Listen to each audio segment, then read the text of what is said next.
There's a big problem. I think the world is just going to shit. Not literally. Not physically. The world isn't going to shit. It's actually physically going to How do I explain this? The world is not going to be evacuating shit. The world is becoming, it is turning into fecal matter. The reason I'm saying this is because, alright, I need to properly introduce this thing. So I'm just going to go back a little. When I was a child, I loved video games. That was my thing. That was my shit. That was the thing that my OCD latched onto when I was a kid. I was obsessed with them. I would draw pictures of like Sonic in class. I was very obsessed with them. And, you know, I played like Donkey Kong Country, Super Mario Brothers 3, the Banjo-Kazooie games, Yoshi's Island, you know, good wholesome entertainment, good shit.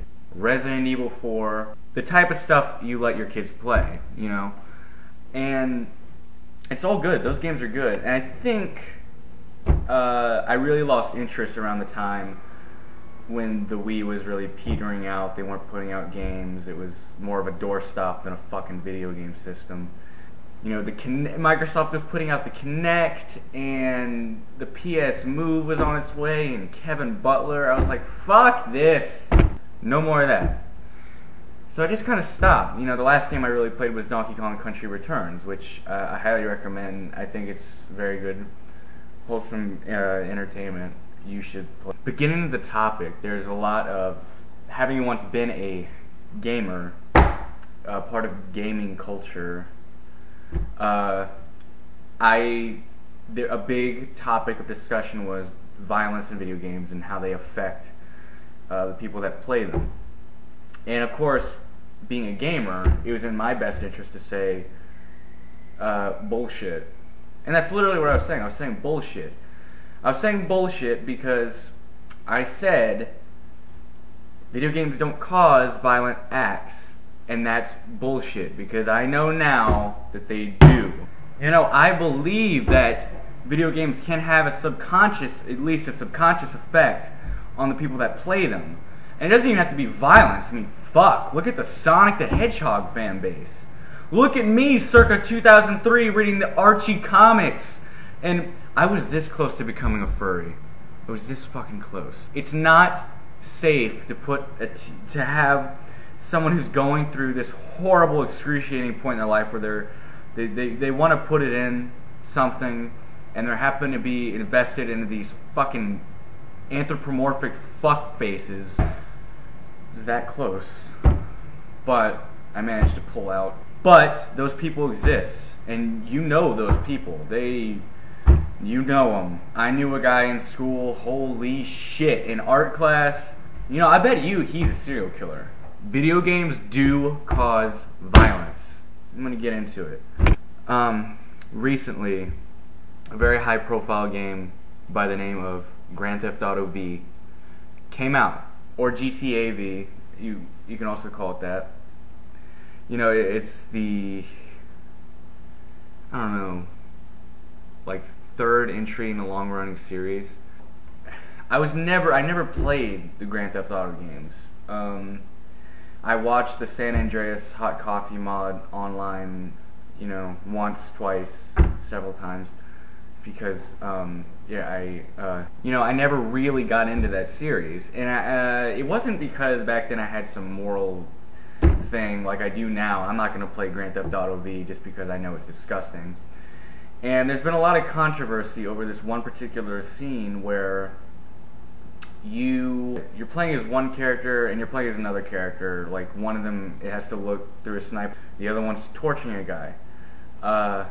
It's actually pretty cool character switching. That I like that. That would be really nice in other games. So you got the one character who's sniping, right?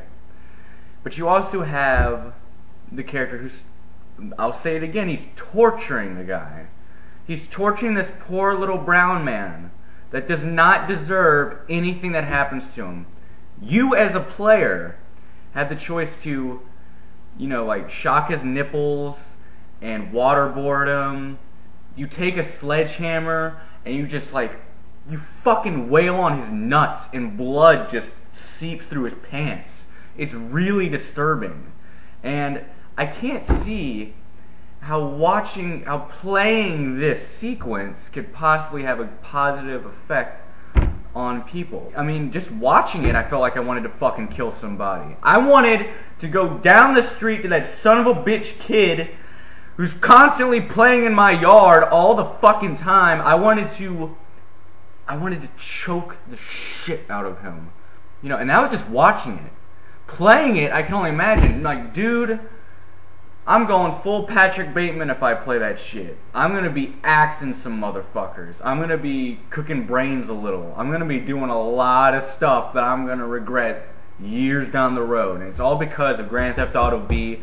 It's all because of Rockstar. It's all because of the consumer. It's what people want these days. They want to do shit like this. Like, I get escapism, you know. I get that. It's just, when that escapism involves torturing a defenseless little brown man, you know, it's like, well, let's think about this. Modern Warfare 2, of course they have the infamous mission where you go to the airport and you gun down a bunch of innocent bystanders, you know, innocent, they're Russians, so. You know, and that got a lot of heat. But to me, that's nothing, because they're Russian. This guy is brown. That's racist. And also, here's the thing. They try to cover up for the violence of this torture scene by your character, he takes the little brown man, the little, you know, Egyptian, Mexican guy, whatever, and drives him to the airport to set him free because his employer wants him to kill him or some shit like that. I don't know. And the whole drive over there, he gives this big monologue about, you know, torture this, it shouldn't be done like this, blah, blah, blah, blah, blah. And it's just the most thinly veiled bit of satire about the U.S. government torturing people to get information. Wow, you know, just talk about taking topic of the day and shoving it in your fucking bullshit. I mean, really, let me cut back a little bit. I'm going to be serious for a second.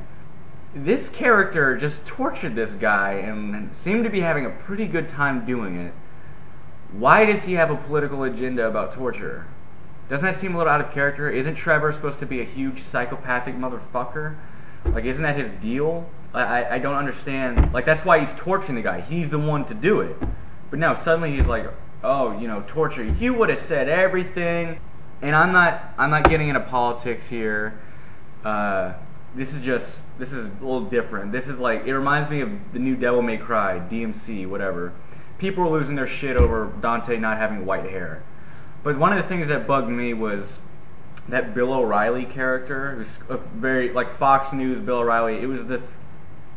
It's about as subtle as fucking Fern Gully. It was really bad. And, you know, you see this. It's like anytime someone does like a satire of Fox News or something. Again, not defending Fox News, because fuck that. I'm under the age of 40, so I already know that Bill O'Reilly is a chode. You're not making some daring point. When it gets down to like taking on these safe points, and they are safe points, like talking about how torture is wrong. Yeah, that's really ballsy to say. And talking about how Bill O'Reilly is a fucking nut. Yeah, that's really ballsy to say. When it gets to that point, you're no longer making a real satirical statement. You're not making a social statement. You're pandering to the consumer. You're pandering to your audience. Okay? There's a reason why the guy they tortured was brown. And there's a reason he talked like an Egyptian, Mexican, whatever. I don't know. He talked like one of those guys with the towels and the crashing the planes, whatever. The point is, don't buy Grand Theft Auto V, or else you will perform the next Columbine massacre.